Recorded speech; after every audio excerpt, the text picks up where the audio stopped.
Se presenta el programa número 3, lectura de un puerto analógico. Aquí se ha creado una función de conexión análoga. Voy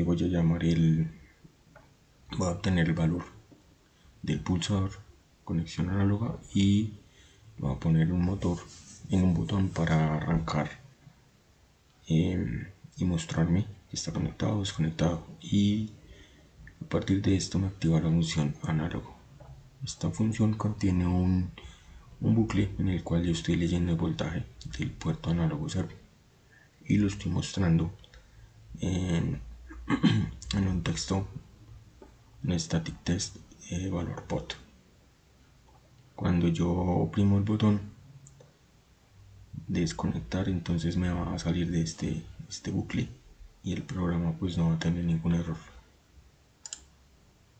Aquí se encuentra el potenciómetro.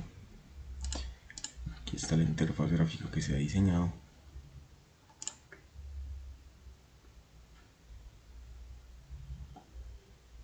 Entonces la conectamos, le damos inicio y ahí ya me está realizando la lectura del potenciómetro.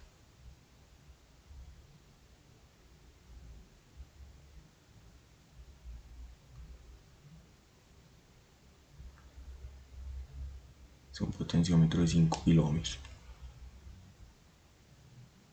Acá desconecto y el programa no va a tener ningún problema, ya quedó